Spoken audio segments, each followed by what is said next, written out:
Okay. Oh, okay, wonderful. It slipped out. All right, let's see. Okay. All right. That I have to edit out the audio. Okay. Again, I am Caroline Chang, and I'm very honored to be here and share with you. Let's. Sorry, the mics I'm not very familiar with, but here we go. Okay, my journey to awakening began at a very young age. I was sent to Catholic school. I was sent to Catholic school, and I had religion every day in class, starting at 5 years old. And what I was being taught just did not resonate with me. I did not know that word at 5. And plus, I was brought up, my father especially was very strict. He said, children are to be seen and not heard. So meaning, what I'm being taught in religion just does not sit right in my soul as a young person, but I couldn't express that. Because if I did, I'd be in big trouble. And it's like, so, and I always felt from a young age, I felt like I don't belong here. I felt like, I was placed on the wrong planet. And so from a very young age, it was my inner spirit, my inner soul guidance that I followed, even though I couldn't express it at a very young age.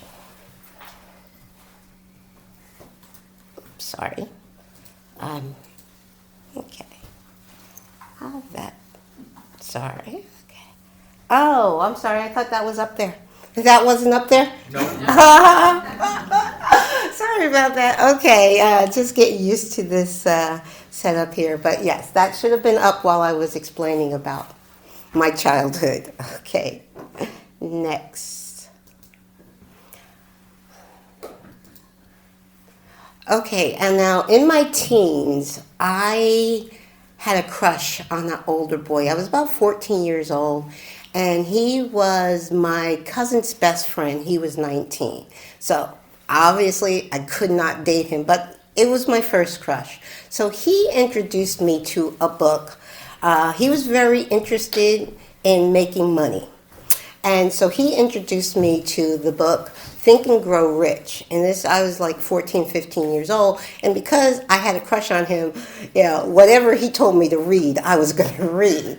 And now what I got from this book, because money, honestly, was never something that motivated me. I understand money is a tool. I understand the purpose of it, but it was never my motivation, even from a young age. So when I read this book, it was the first time I was introduced with the idea that our thoughts create our own reality. I'd never heard that. Didn't hear that in Catholic school. And so I'm like, wow, that's very interesting. So now I'm like, okay, that sparked something in me.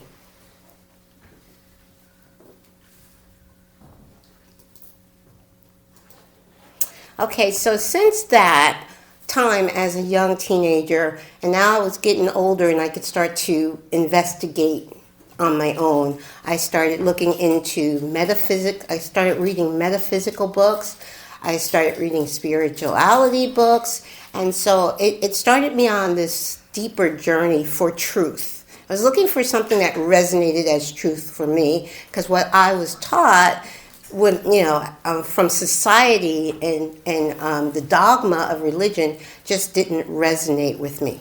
And still, everything I was reading felt really good, but there was a missing piece for me. I felt like there was something that I needed, one thing to put it all together to make sense for me. And so I was still searching for over 30 years. I was searching for that missing piece. And in my soul, I knew it was just one thing that was missing.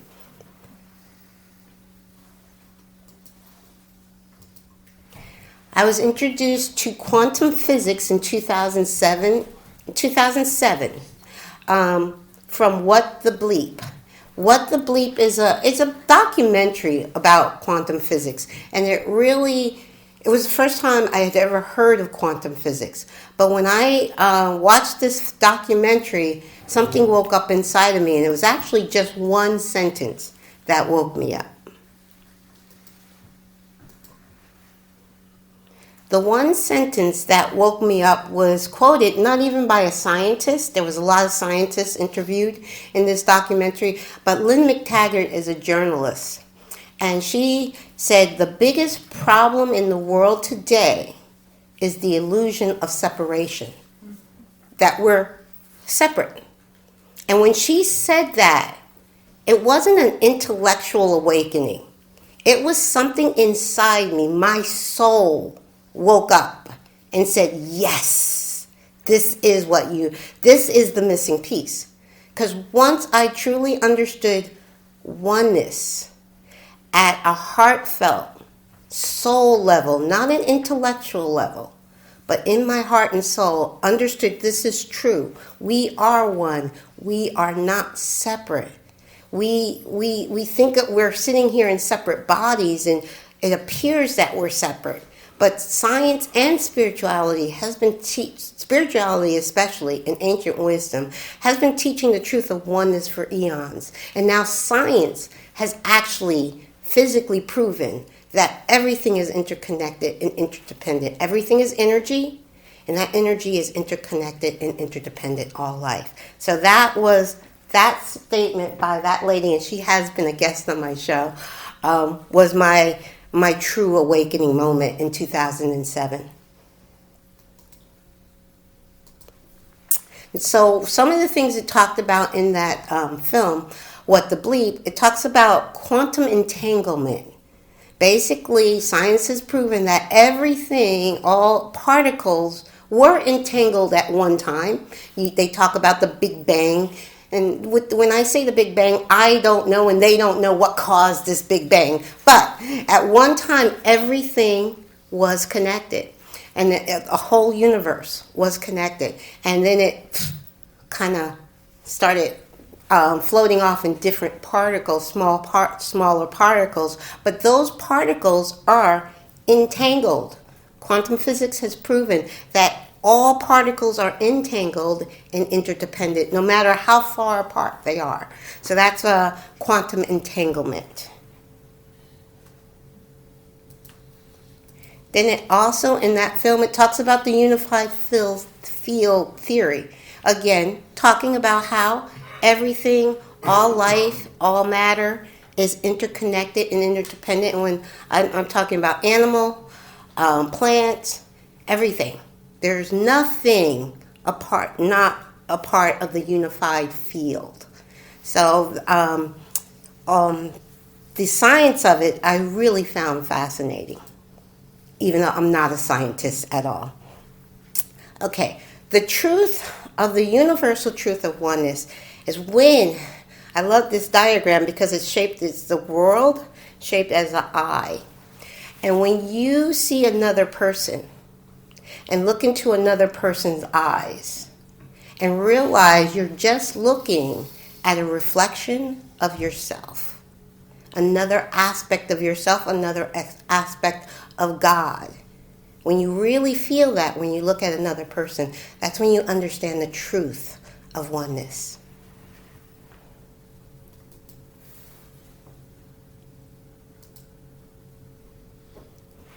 Okay, another awakening moment for me was in 7th grade, actually. I'll never forget when I was in 7th grade and we were studying atoms and molecules, and my science teacher at the time, I don't remember his name, I remember what he looks like, but I can't remember his name. He said, nothing is truly solid. That was another awakening moment for me. I'm like, what? What do you mean? This desk, this chair, it's not solid? No. As soon as they developed a high-powered microscope, you put anything under a high-powered microscope, even a rock, what do you see? You see tiny moving particles, and they're not even touching. Matter of fact, these particles are really far, far apart. They appear to be close. With our limited human senses, this table seems solid. But science scientists have proven that this is not solid. Nothing is solid. The universe we live in is all spirit. And then we think of spirit creates form, which it does. But even that form, what we call physical, is still spirit. It's spirit at a low density, and from our limited human senses, it appears solid. But it's not. It's still what we call solid is still spirit.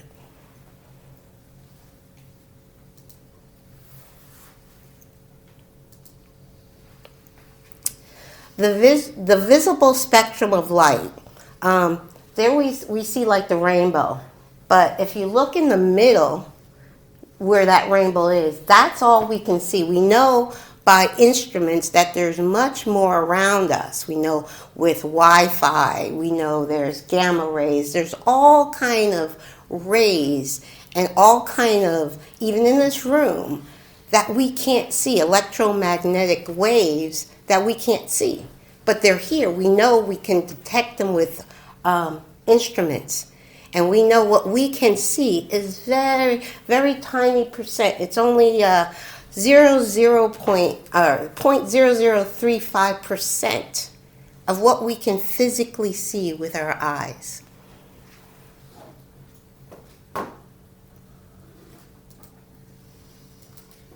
Also, scientists are talking about recently, they have discovered dark matter and dark energy. Dark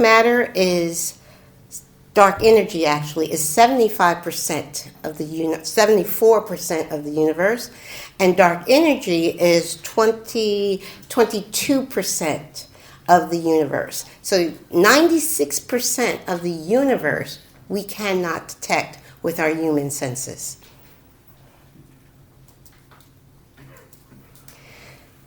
Now, all of that, like what we can see with our eyes, what we can detect with our senses, I brought all that up because we have 5 senses that we recognize the world with. We have our hearing, our sight, our taste, our smell, and touch. So these are the 5 senses we depend on for what we believe is real. But those senses are extremely limited, and it's about 0.4% of what we can actually detect with our 5 senses. A great organization is called HeartMath. If you're not familiar with them, it'd be great to Google HeartMath. They've done some great science. They have proven that your heart is far more intelligent than your brain.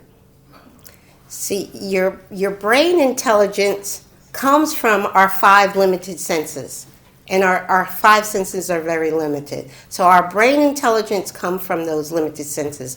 Heart intelligence is connected to our soul, our higher self, source, whatever terminology you want to use. But our heart intelligence is connected to much larger infinite wisdom. And when the brain is a very important tool.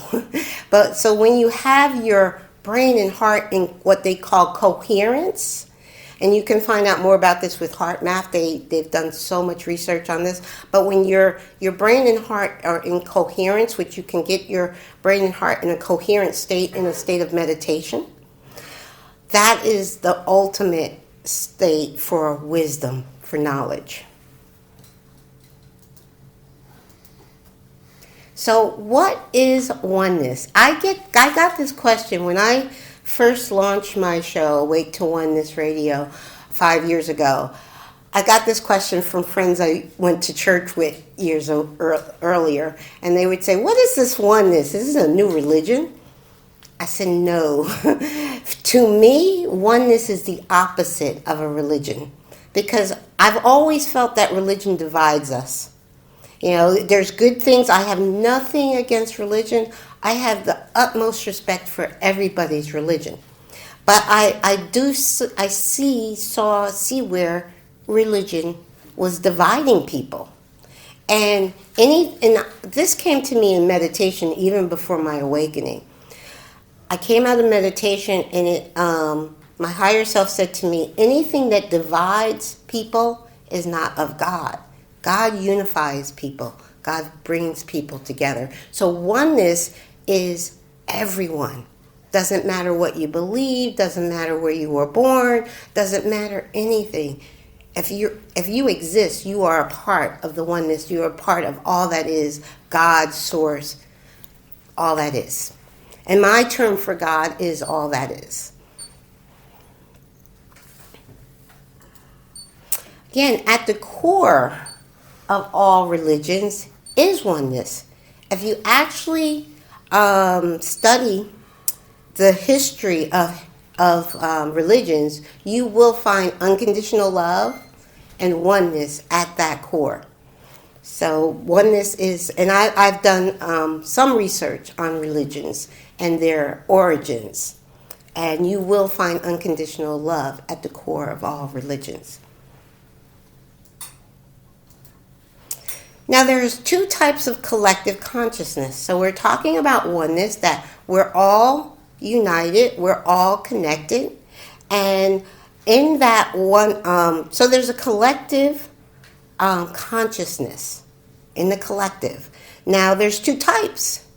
There's separation consciousness, which we are in, which creates war. Oneness, unity consciousness creates peace. When we see the other person as an aspect of God and ourself, it creates peace. A separation consciousness creates hunger. Separation consciousness creates poverty, extreme poverty and homelessness. Separation consciousness also creates illness and disease, because there's actually, when you think about it, the pharmaceutical industry would actually go out of business if everybody was well. The pharmaceutical industry is not really in the market of making you well. They don't want you dead, because they can't make money from you either if you're dead. They want you on their prescriptions for life. That's how they make money. And it's called the Food and Drug Administration, meaning the Food and Drug Administration are in bed together, meaning let's feed the masses unhealthy food so they can be sick and be on our drugs for life. It's almost a no-brainer. I think everybody can really see that. Also, separation consciousness creates crime, mass shootings, and more war. Now, I stopped watching news 2001, September of 2001. It was a direct download from Spirit, said turn off that news and never turn it back on. But because I'm on the internet, I see headlines. I saw something just yesterday about a mass shooting. And again, I don't watch news, but any news that I need to know comes to me, and I am online all the time. But I think there was just a mass shooting the other day. I don't know the details because I don't watch the news. But separation consciousness. It was in Thailand. Thailand. Oh, okay. Thank you. So separation consciousness creates crime, mass shootings, and war. Now, unity consciousness, let's talk about that, creates world peace. And actually, I've said to people, I talk about, because the mission of what my show and everything I do is world peace. And people look at me like, are you crazy? There'll never be world peace. Do you really, I'm just like, does the masses really believe that the masses we know want peace? And it's the governments and the leaders that are creating the world also for money. So are we going to allow the small percent of the leadership of the world to continue putting us into war? Or are we going to finally say no more? And I believe we are getting to the point where we're waking up one by one, and if we say no more, There'll be no more. So, okay, unity consciousness. We talked about what separation consciousness creates. Unity consciousness creates unconditional acceptance of another, unconditional forgiveness of the other, and unconditional love. This symbol is my favorite symbol for God, all that is, source, whatever name you have for the infinite and divine. I love this symbol because it's equally dark and light. See, we have a lot of light workers in the world, which is wonderful. But many light workers are thinking, okay, we got to have just light, just light, just light. And forget that the shadow side is also a part of all that is, a part of God. So when you understand this is the perfect symbol of God, and God has a shadow side and a light side, and it's equal, that helps you eliminate all the judgment that we have. Because that whatever we're calling bad and evil is an aspect of God. Okay, now that was spiritually. Now science. Again, science has proven that everything is energy, and it's the same energy. The same energy of love and fear. It's the same energy vibrating at different frequencies, but it's the same energy. So that's science now, showing us that. That symbol, what we were looking at, the yin-yang, the dark and the light, and now science is showing, yes, that is all one. It's not separate. Okay, now we talked about I talked about our limited five senses earlier. So what we do with our brain and our limited five senses, we judge that person is bad, that person is good, or that thing is evil, and that person is saintly. We do that with our limited five senses. We are not looking at the big picture when we do that. Because in truth, in the oneness, when you understand oneness, it's not bad or good, it's vibration. It's high vibration or low vibration. And you can choose the vibration that you want your core vibration to be at. Now, our greatest challenges in life, and I know we all have had great challenges. Now, my belief is from the spiritual level, before we come into this lifetime, we actually plan our challenges. But our challenges are to actually help awaken us. They're actually our greatest blessing. Now, from the limited human perspective, they're like, oh my God, I would never pick this. From our limited human self. But from our higher self, our God self, we actually did design those challenges for ourselves to help awaken us when we got here. Because we knew when we got here we wouldn't remember who we really were.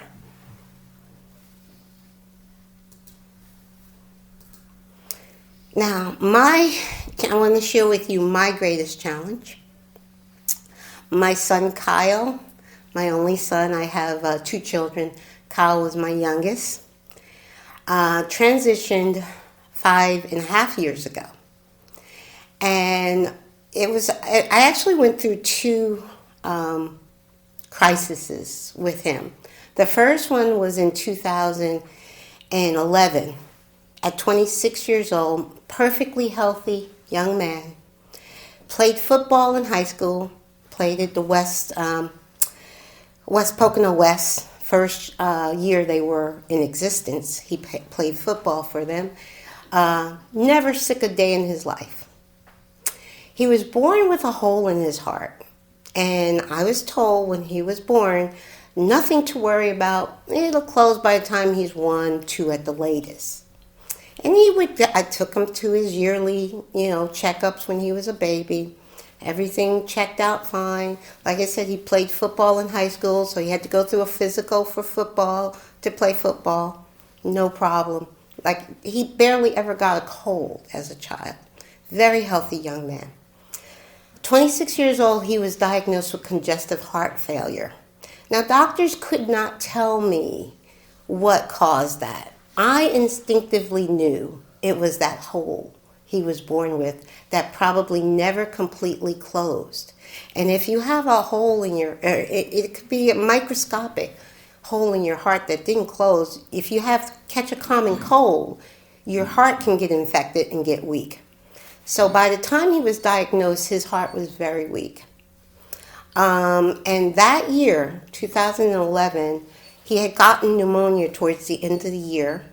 He had been on life support. They medevaced him to Philadelphia from Poconos Medical. He had been on life support for 5 weeks. And doctors told me in Philadelphia they didn't think he was going to make it.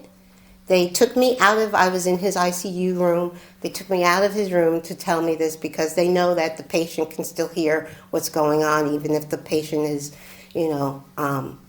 sedated. So they took me into another room.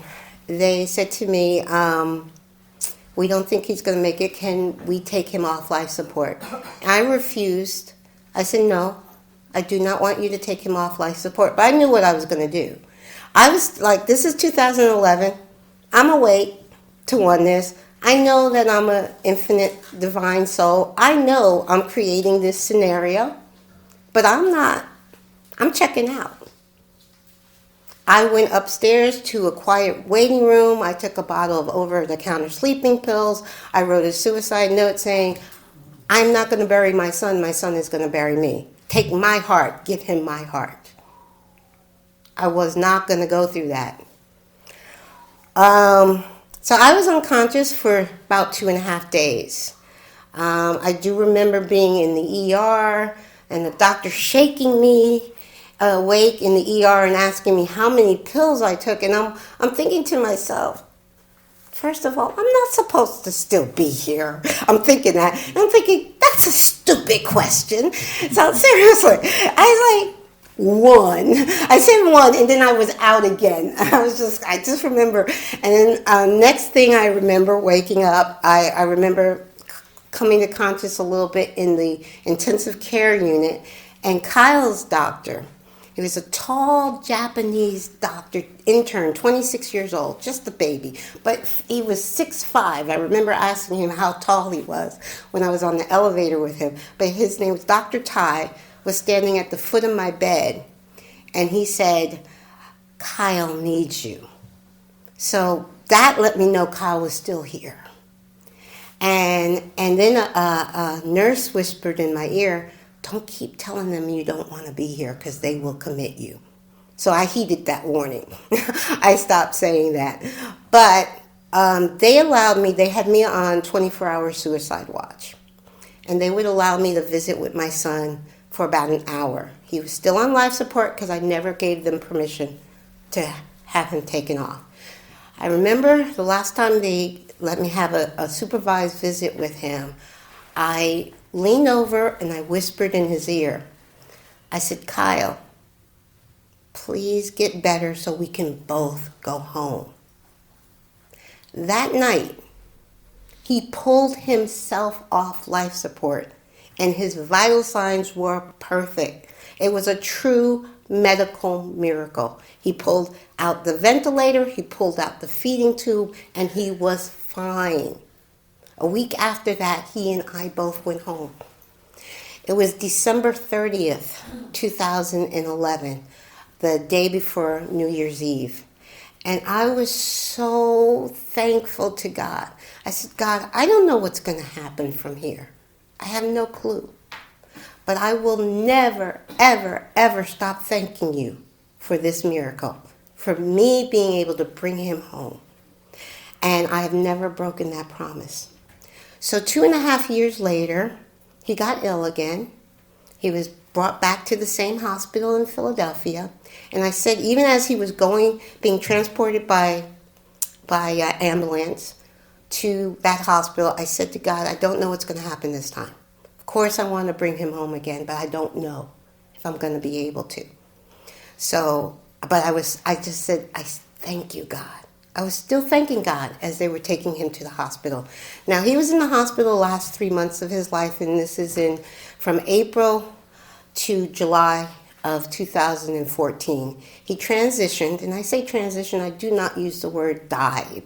There is no such thing as death. There's eternal life, and I know this. Now, the moment he transitioned, I knew 3 things. I knew it was a soul plan he and I had together. I knew it was my mission to stay, and it was his time to go. I knew that no soul leaves here before their time. I don't care what age. No soul leaves here before it's their time. There's no such thing as accidents. And like I said, I knew it was a soul plan we had together, and I knew he was not gone. Now, I have physical proof. He transitioned 5.5 years ago. I launched my show 6 months after his transition, but I have physical proof. My son is still here. I have his voice from spirit and images, and I have that on my YouTube channel, and I can share that with you guys. Can actually hear his voice and see images of him from spirit. He says he's very proud of what I'm doing. Okay, I guess that's ready for the next slide then. So 6 months after he transitioned, Spirit woke me up in the middle of the night and told me, just do it. The just do it was launch my internet radio show and start a foundation in Kyle's memory. The foundation is the Kyle Foundation, which I spell in capital letter because Kyle stands for Keep Your Light Expanding. And I have a vision for a Oneness community center in Tobyhanna, where I live. I've already picked out the spot where I want to build it. A Oneness community center called the Kyle Center, where people can learn about oneness from all of the scientific aspect of it, spiritual aspect of it. All religions will be welcome. And that's my vision for the Kyle Foundation. And I believe Kyle actually gave me his name before he was born. I knew I was having a boy. I did not know what to name him. And the name Kyle came to me in a dream. And I believe that the name Kyle, he gave me his name Kyle to use in the way that I'm using it. Okay, who we are. Like I said, we come here, we don't know who we are. We don't remember who we are. And who we are unique, holographic, multidimensional, just want to make sure the slide was up there, multidimensional aspect of God. My favorite quote that really brings home who we are is Rumi's quote when he said, "You're not a drop in the ocean. You are the entire ocean in a drop." Meaning each one of us is not a piece of God. We are all of God in a drop. That's who we are. And the unique aspect is very interesting too, because people will put other people on a pedestal. But we're equal because we each come here as divine souls with a divine purpose. And that divine purpose is just as important to the whole of the universe, to the whole of humanity, as anybody else's piece. Because we love to put people on the pedestal. And I think of, I went to see the movie on Rumi, not Rumi, what's his name? Don. That was blank. Oh my God! Well, Ram Dass. Ram Dass, right? Yes, I went to Friday night. I saw a movie on Ram Dass, which is amazing because Ram Dass was speaking this in the 70s, and there was just a handful of people in the 70s. Ram Dass, Alan Watts.